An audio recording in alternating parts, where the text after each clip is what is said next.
Здравствуйте, вы смотрите новости Осетии, в студии Лиса Хабалова, и коротко о главном к этому часу.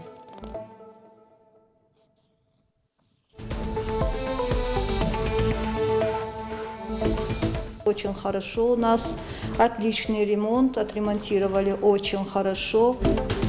Медицинская помощь в комфортных условиях. Амбулаторию Дурдура открыли после капитального ремонта. В медучреждении заменили коммуникации, обновили кровлю и фасад.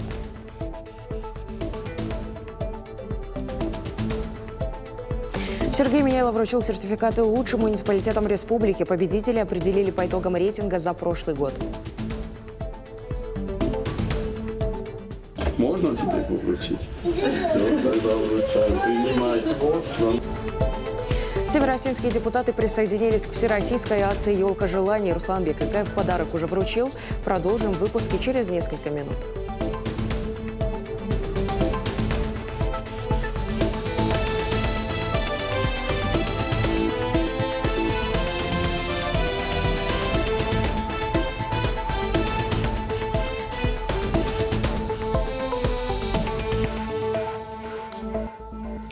В Дурдуре после капитального ремонта открыли амбулаторию. По федеральной программе «Устойчивое развитие сельских территорий» заменили все коммуникации, кровлю и обновили фасад. Открытым оставался вопрос оснащения. Жители села обратились к главе республики Сергею Миняйлову во время прямой линии. Удалось ли решить вопрос, расскажут мои коллеги. Лаборант амбулатории селения Дурдур Алла Дзакоева проводит анализы уже на новом оборудовании. В просторном помещении теперь есть современный микроскоп, сухожаровой шкаф для стерилизации инструментов и биохимический анализатор крови. Аппарат у нас есть для исследования крови, сахара крови, глюкометр. Весь спектр исследований, то, что есть в амбулатории, будем проводить.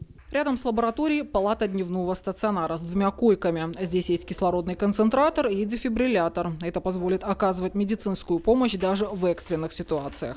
Медучреждения оснастили и рециркуляторами, чтобы обеззараживать воздух. Амбулаторию всего неделю назад открыли после капитального ремонта, но медперсонал уже оценил новые условия. Очень хорошо у нас, отличный ремонт, отремонтировали очень хорошо.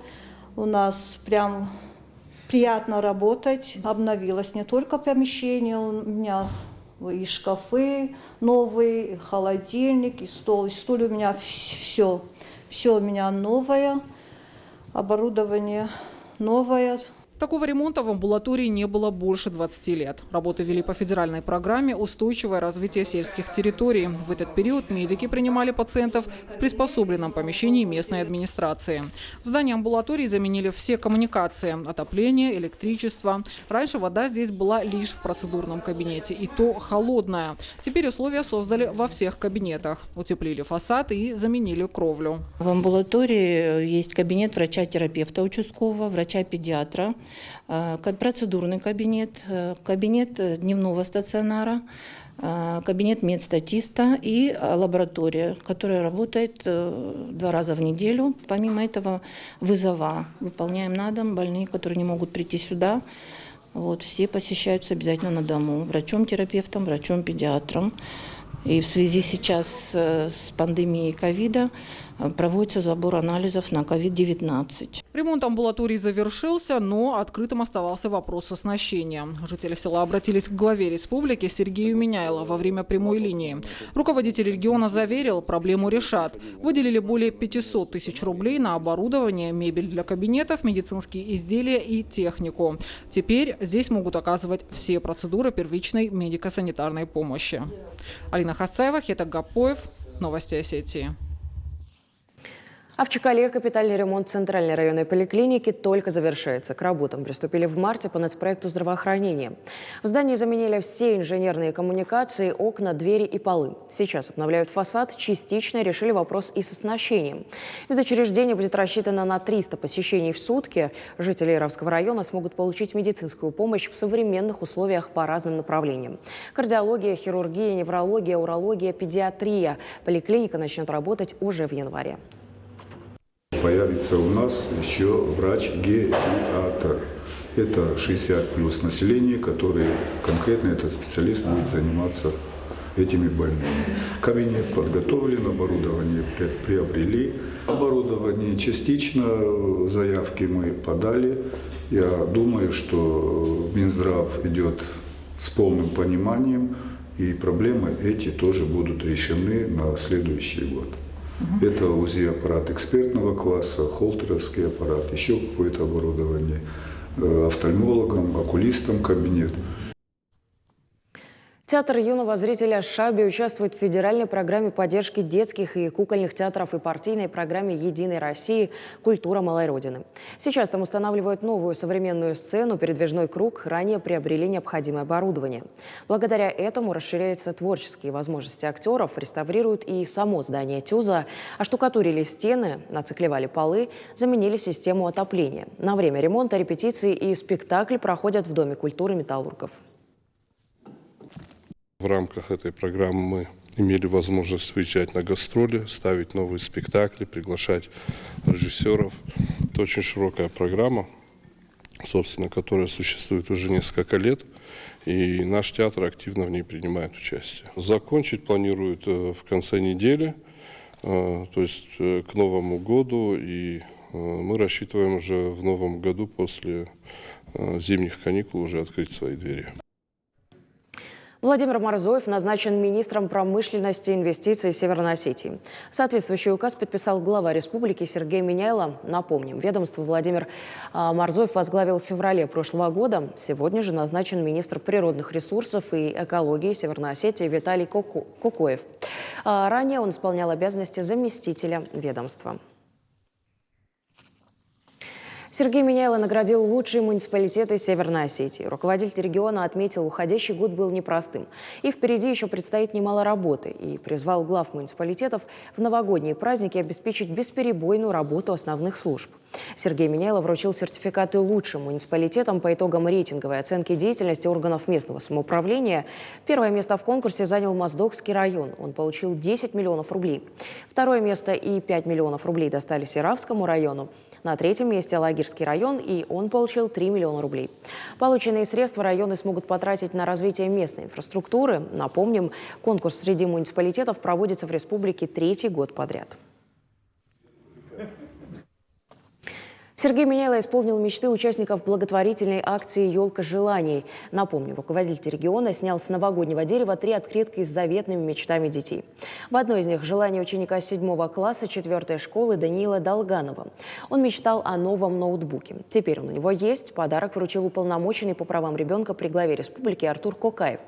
Новая цифровая техника позволит заниматься любимыми предметами дистанционно и узнавать много нового. А так как он увлекается еще и музыкой, решил по-особенному поблагодарить Сергея Миняйло за долгожданный подарок. Сыграл на пианино произведение Шопена «Осенний вальс».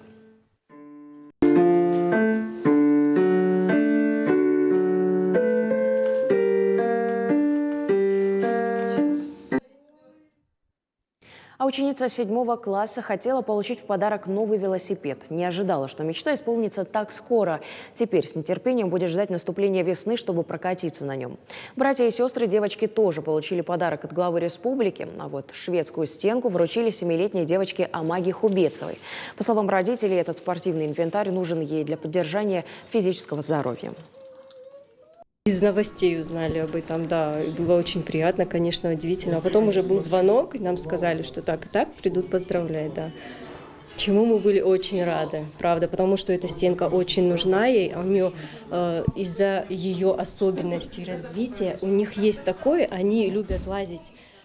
Чем выше, тем лучше. А она уже большая, лазить уже негде. Маленькая была, было хорошо, поэтому она ей нужна. Мы на самом деле очень благодарны. Сегодня же Борис Джанаев исполнил новогоднее желание «Елки желаний». Ежегодная всероссийская акция федерального благотворительного проекта «Мечтай со мной» накануне стартовала в республике. Премьер исполнил желание 4-летней Ланы Бецоевой. Она мечтала о планшете. Борис Джанаев также подготовил подарки для братьев и сестер девочки. Уже много лет идет акция «Елка желаний». Это на самом деле уникальная акция. Сегодня детишки наши пишут желания и ждут их исполнения. И у меня такая выдалась честь выполнить одно из желаний наших детей. Дети – это наше будущее, и хотелось бы, чтобы всегда они были счастливые, всегда они улыбались, и все у них было в жизни хорошо. А наша самая главная задача – оказывать и делать все возможное для того, чтобы эта радость в детских сердцах была. Председатель правительства Борис Джанаев поздравил воспитанников Республиканского дома ребенка с наступающими праздниками. Он привез детям подарки, а ребята и воспитатели подготовили новогоднюю программу. Читали стихи и танцевали. Борис Джанаев пожелал детям крепкого здоровья и успехов в новом году. Глава муниципального образования Владикавказа Русланбек Икаев исполнил мечту 8-летней Элины Ватаевой. Благотворительная акция «Елка желаний» – уникальная возможность исполнить заветное желание деток из малообеспеченных и многодетных семей. Продолжит Лидия Цахилова. Сегодня у многодетной семьи Ватаевых особенный праздник. День рождения отмечает одна из дочерей Элина. Именно в этот день исполнилась ее заветная мечта, которую она загадывала в акции «Елка желаний» – долгожданное пианино. Можно тебе вручить? Все, тогда вручаю. Принимай. Такому новогоднему презенту, цифровому пианино, обрадовалась вся семья. К слову, Элине исполнилось 8 лет. Она учится во 2 классе 42-й школы. Девочка увлекается национальными танцами и рисованием, но музыка занимает особое место. Такая музыкальная девочка, учится тоже достаточно хорошо. Да, у нас музыкальный канал почти целыми днями работает, мы его просто не переключаем. Такие любят песни наши больше, отечественные, наши остинские. Приобрести музыкальный инструмент у семьи не было возможности. Тогда семья решила принять участие в ежегодной акции «Елка желаний». И чудо произошло. Подарок вручил глава муниципального образования город Владикавказ Русланбек Икаев. Я хочу играть на пианино, потому что она хорошо звучит. Я хочу пойти в музыкальную школу. Сегодня мы исполнили мечту маленькой Элины Ватаевой. Она попросила у Деда Мороза пианино электрическое. Мы ее мечту исполнили. И хочется всех детишек поздравить с наступающим Новым годом. Очень много людей приняли участие в этом марафоне. Сегодня у многих детей праздник, потому что их поздравили, исполнилась их мечта. И чтобы дети верили в чудо, и чудо всегда исполнялось. Теперь Элина будет заниматься музыкой и дома. Впереди большие планы. Девочка хочет поступить в Республиканский лицей искусств. Лидия Цахилова, Хетак Гапоев. Новости Осетии. Новый год для россиян начнется и с изменений на законодательном уровне. Уже с 1 января 2022 года в силу вступит несколько нововведений. В частности, затрагивающих повышение прожиточного минимума и новые правила начисления пенсий. Моя коллега Алина Цгоева расскажет подробнее. Сейчас она у нас в студии. Алина, здравствуй, тебе слово. Привет, Элисо. С первого дня 2022 года нас ждут глобальные изменения в ряде законопроектов, которые коснутся большинства граждан. Я подробнее о них расскажу. Нововведения в этом году ожидают россиян в части прожиточного минимума. Он теперь составит 12 654 рубля на душу населения. Для трудоспособных граждан его размер станет 13 793 рубля. Для пенсионеров это 10 882, для детей 12 274. Это отразится на минимальном размере оплаты труда, так как МРОТ должен быть выше прожиточного минимума. Его сумма с нового года установлена на уровне 13 890 рублей. Еще проиндексируют прожиточный минимум и минимальную оплату труда не на 2,5%, как предполагалось ранее, а сразу на 8,6%. Поручение дал президент, чтобы рост этих важных социальных величин опередил инфляцию. В целом же размер прожиточного минимума служит основой для пособий и социальных выплат. Именно от федеральных показателей зависит сумма страховых взносов малого и среднего бизнеса, а еще расчет оплаты больничных листов. Их, кстати, с нового года начнут выдавать только в электронном виде. Но наш регион еще в 2017 перешел к этой практике.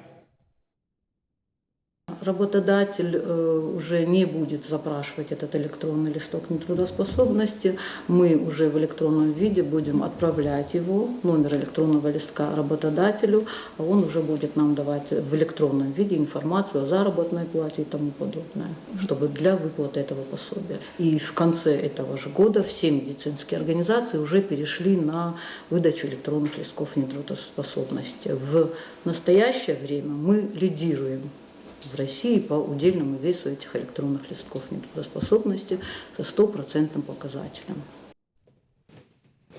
Пенсионные новшества с 1 января 2022 года в России вступают в силу. Неработающим пенсионерам не нужно запрашивать пересчет пенсии для социальных доплат до прожиточного минимума. Эта процедура станет автоматической. Еще выплаты пожилым гражданам и социальные доплаты будут сразу начисляться за 2 года до выхода на пенсию безработным россиянам. Но это в случае, если они не могут официально трудоустроиться. Индексация также в перечне новых правил. С 1 января страховые выплаты для неработающих пенсионеров вырастут. В бюджете уже заложена индексация в размере 5,9%. Однако это гораздо ниже уровня инфляции. По итогам года она составляет 8%, а в соответствии с действующим законодательством индексация страховой пенсии по старости для неработающих пенсионеров должна проводиться на уровне выше годовой инфляции. На большой пресс-конференции 23 декабря Владимир Путин поручил правительству повысить пенсионные средства в соответствии с уровнем инфляции. Обязательное личное присутствие в пенсионном фонде больше не требуется. Оформить заявку на пенсионные выплаты можно через портал госуслуг. Все документы уже в распоряжении ведомства. Кто будет претендовать на эти выплаты в дальнейшем, еще не получают, но попадают под вышеуказанные категории, они смогут подавать заявление в пенсионный фонд, в клиентские службы, а также в МФЦ. Значит, сокращается срок рассмотрения и выплаты, и поскольку данный формат вряд ли предполагает такое очень детальный рассказ обо всех этих выплатах, я приглашаю всех на официальный сайт ПФР, где на первой странице все очень подробно описано, как подавать заявление, что для этого нужно. Есть и долгожданная приятная новость для автолюбителей. Отменяется обязательный техосмотр. С 1 января автомобилистам и мотоциклистам все это станет ненужным для оформления полиса ОСАГО. Туристический кэшбэк. В январе 2022 года в России начнется очередной этап программы. Он предусматривает возврат части суммы, потраченной на путешествия в нашей стране. Продажи таких туров продлятся с 17 января по 12 апреля. Воспользоваться ими можно с момента продажи до 30 апреля включительно. Чтобы стать участником федерального проекта по условию, тур должен быть оплачен картой МИР. Покупателю вернется 20% от стоимости путевки, но не более 20 тысяч. У новых правил, конечно, немало исключений, с которыми мы рекомендуем ознакомиться через официальные источники. Также за помощью можно обратиться и к органам, которые отвечают за исполнение вышеперечисленных законопроектов. Ну а у меня на этом все, Элис. Спасибо, Алина. Все было очень интересно и подробно. Ну а мы продолжаем выпуск. Сотрудники МВД Республики присоединились ко всероссийской акции «Полицейский Дед Мороз». В первую очередь они поздравили детей своих погибших коллег с наступающим Новым годом. Сменив привычную форму на костюмы главных героев праздника Деда Мороза и Снегурочки, стражи порядка порадовали более 1500 ребят. В каждом доме визит сказочных персонажей ждали с нетерпением. Ребята водили хоровод, пели новогодние песни. Красочные декорации, танцы и зрелищные номера. Конно-драматический театр «Нарты» передает атмосферу загадочного Востока. Для маленьких зрителей подготовили сказку «Али-Баба» и «Разбойники». Новогоднюю акцию «Подари билет ребенку» организовал комплексный центр социального обслуживания Затеречного района. Фатима Дзадзоева побывала на представлении. 2 дня Камила безутешно ждала мужа домой. Юные зрители с восторгом наблюдают за приключениями героев восточной сказки. «Али-Баба и разбойники» – долгожданная премьера конно-драматического театра. В постановке профессиональные трюки, виртуозная джигитовка. В зале нет свободных мест, как и нет места для грусти. Эмоции захватывают маленьких зрителей с первых минут и не отпускают даже после представления. Лошади большие, красивые, прикольно было. Так прыгали, им что-то будто бы говорили, и они это делали.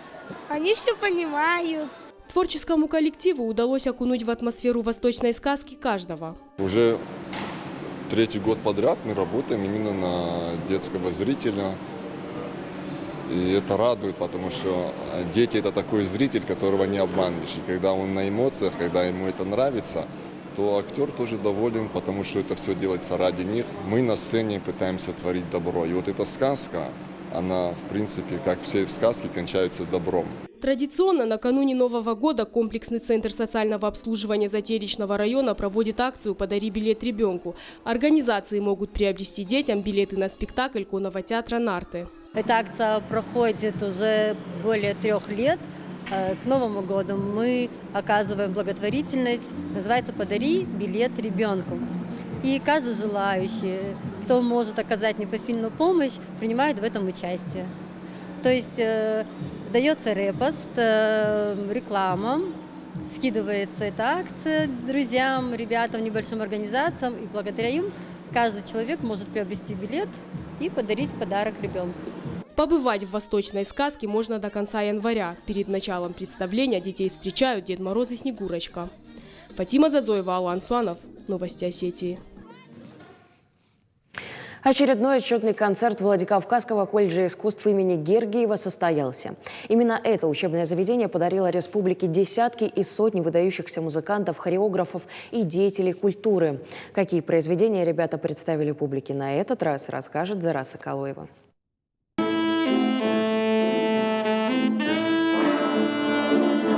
16 произведений джаза и обязательно живая музыка. Программа насыщенная, поэтому готовиться начинают задолго до концерта. Баграт Кабулов на саксофоне играет уже 8-й год. Несмотря на юный возраст, за плечами музыканта немало выступлений. Привело меня сюда что-то. Просто вот, музыка – это все, музыка – это жизнь, в музыке любовь. В музыке все. С молодыми музыкантами на одной сцене артисты Государственного национального эстрадного оркестра имени Кима Суанова. Такая поддержка в ответственный момент крайне необходима. Ответственность большая, и надо, как говорится, если выносишь это на сцену, это должно быть достойно. Вот в таком тандеме мы воспитываем нашу молодежь, учим их живой музыке и только живой музыке. Под фонограмму научиться может каждый, а вот такого счастья, что петь с настоящим оркестром, такого на Северном Кавказе нету. Если человек в зале радуется и открывает свою душу, то музыканты на сцене импровизируют как боги. Итоговый отчетный концерт эстрадного отделения музыкального училища имени Валерия Гергиева проходит ежегодно в конце декабря. Репертуар всегда разный. Это выступление только завершилось, а артисты уже готовят программу на следующий год. Зара Соколоева, Игорь Войцеховский. Новости Осетии. Вы смотрели новости Осетии. Спасибо за внимание и до встречи в эфире.